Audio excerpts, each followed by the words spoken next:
I'm Saul. I'll start by telling you about that night in West Virginia. The night my life was split in two. One half where I was a man, and the other where I became nothing more than a terrified prey. It was past midnight in the great Appalachian forests, specifically in a spot locals called the Devil's Lung.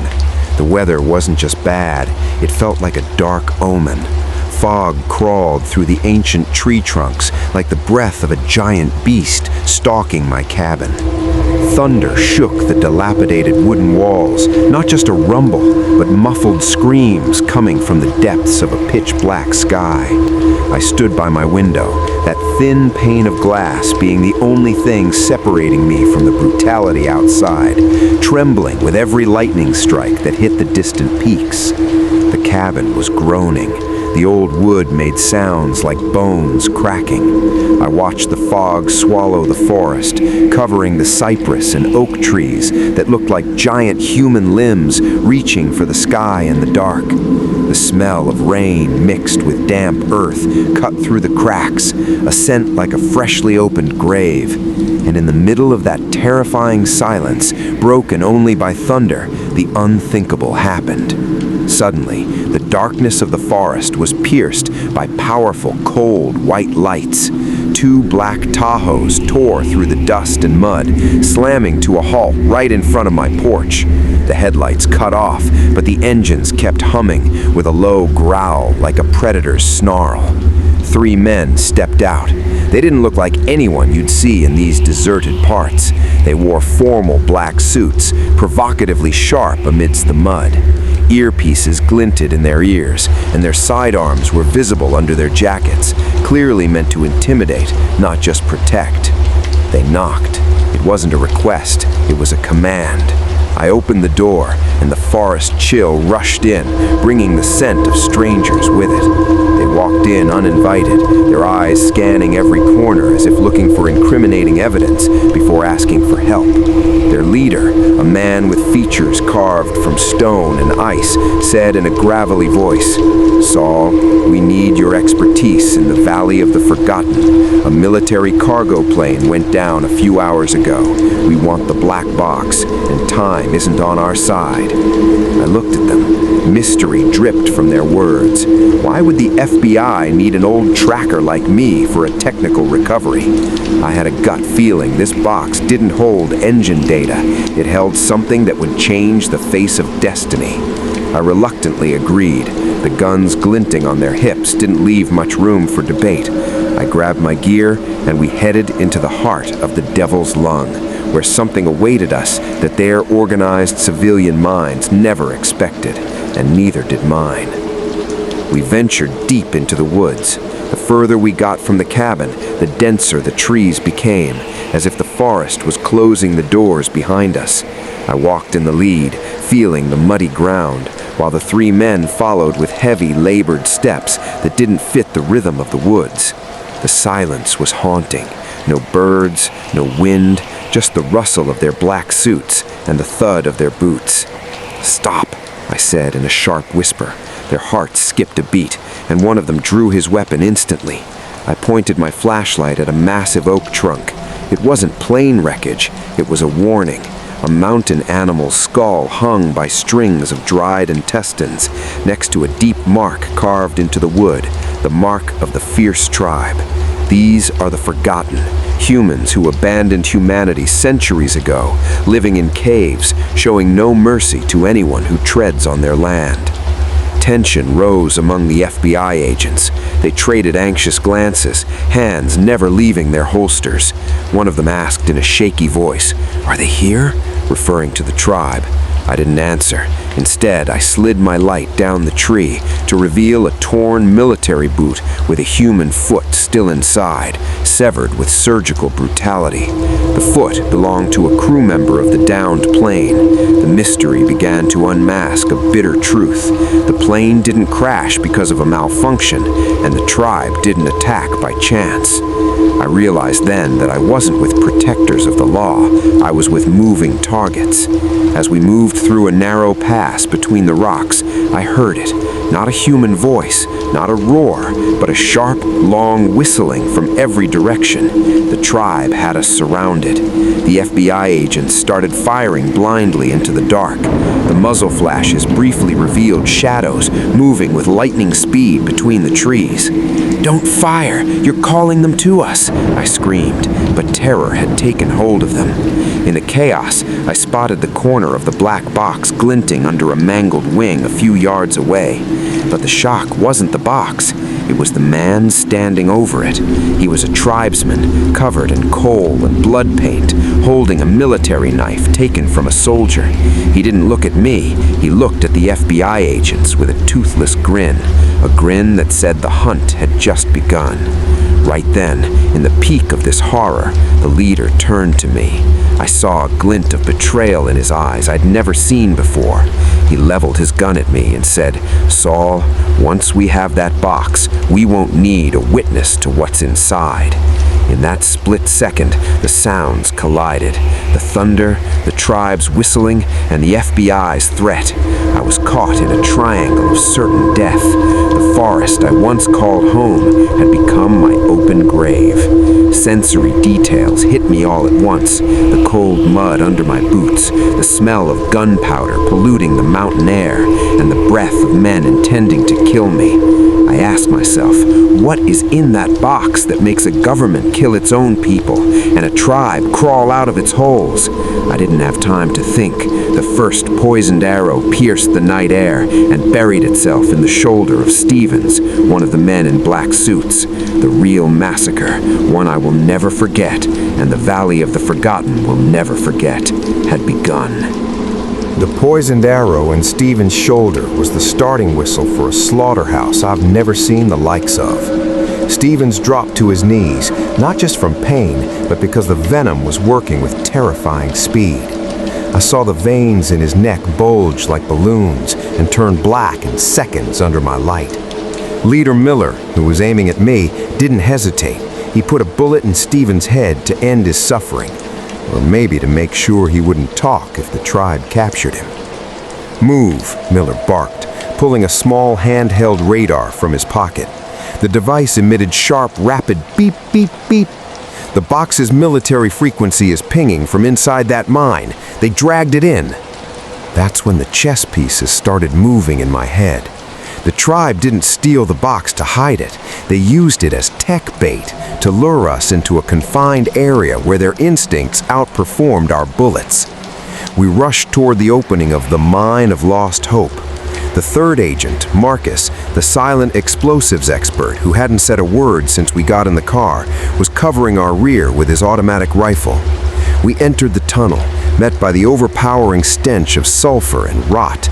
The mine was a network of dark corridors dating back to the last century.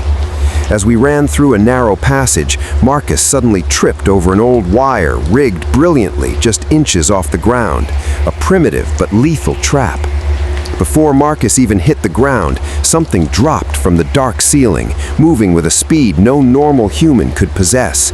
We didn't hear Marcus scream, we only heard a muffled thud. A long iron blade had been driven into his throat with surgical precision, severing his vocal cords and arteries instantly. Seconds later, I saw Marcus's body being yanked upward into the darkness. Nothing remained but hot blood splattering on the ground and onto the face of Miller, who was trembling with rage and terror behind me. In that moment, we split up. The tribe lunged from the shadows, forcing Miller to flank through a side tunnel to ambush them, while I found myself running alone toward the signal. I reached an old storage room in the heart of the mine, and there it was, the military black box. The small chrome container glinted on a rusted metal table, surrounded by human skulls arranged like a sacred idol. I approached, and with trembling hands used my hunting knife to pry open the side panel. A small digital screen flickered to life on emergency power, and files began to appear. It wasn't flight data, it was videos of gruesome assassinations. I saw high-ranking officials being executed in cold blood. I saw Miller himself in one of the videos, planting a bomb in a general's car. I saw military leaders and top officials killed in the most horrific ways. Deaths I remembered reading about in the papers and on social media as heart attacks. "Like what you see?" The voice came from behind me, drenched in blood. Miller had emerged from the side tunnel. His black jacket was shredded, his shoulder bleeding profusely from a stab wound or a spear he'd taken during his solo fight in the tunnels. He was breathing hard, but his gun was steady, aimed right at my forehead. "This box is the end of you, Saul, and the end of anyone who touched it," Miller said coldly. "My orders were clear. Find the box and terminate any witnesses. You're the last one."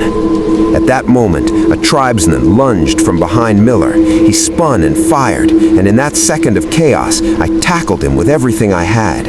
We hit the ground. His gun slid away. In the violent struggle, I ripped the radio off his belt and dove away just as the mine lights flickered out, plunging us into total darkness, ruled only by the sharp whistling of the tribe crawling toward us from every wall.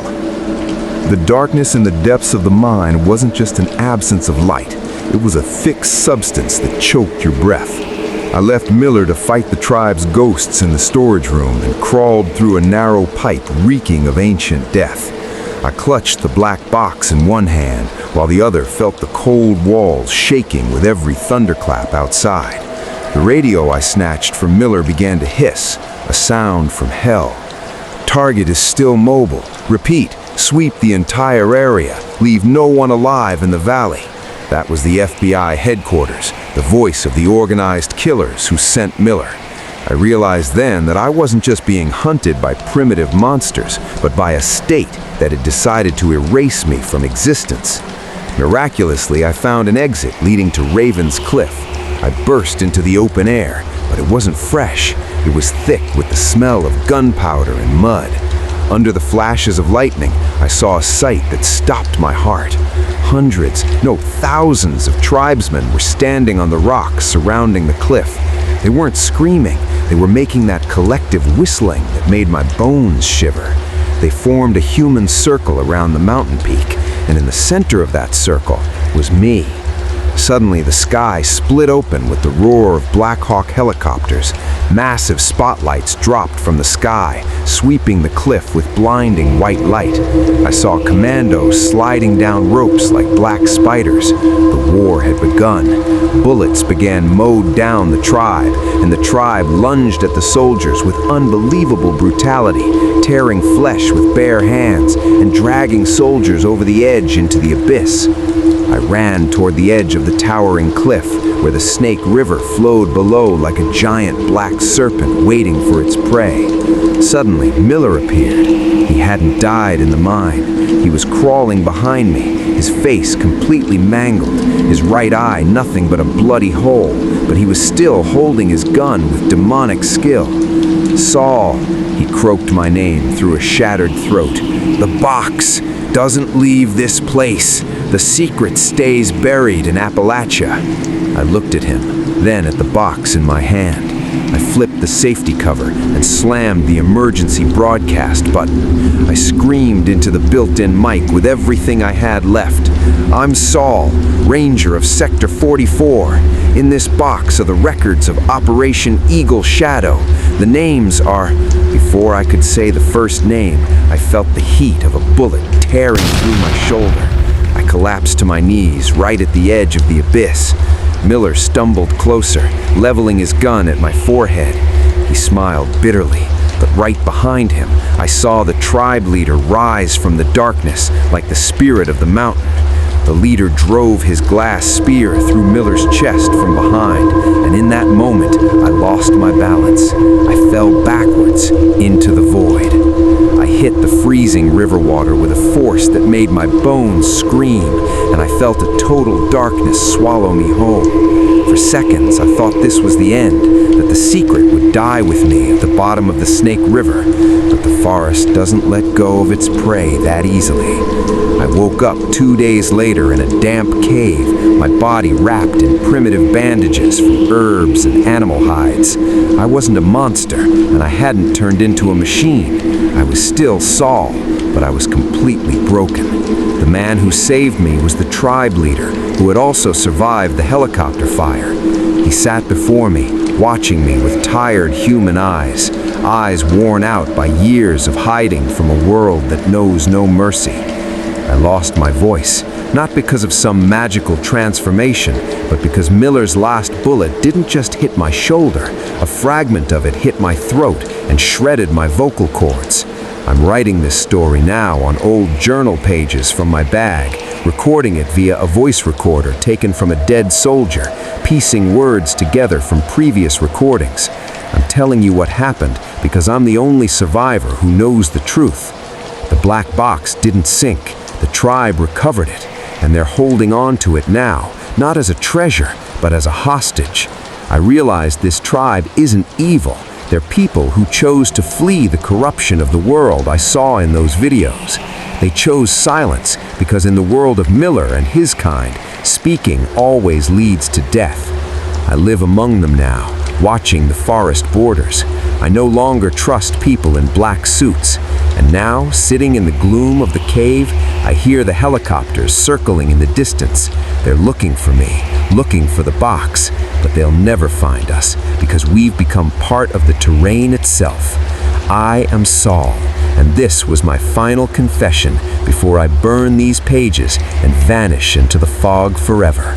The secret is still with me, and the names in that box are still waiting for someone to expose them.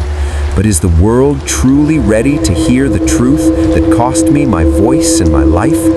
If you were in my place, would you risk leaving the forest to hand the box to the press and risk being killed? Or would you choose to live in silence with the tribe and let the world burn with its secrets? Let me know what you think in the comments. Do you believe that keeping the secret buried is the only way to keep humanity safe?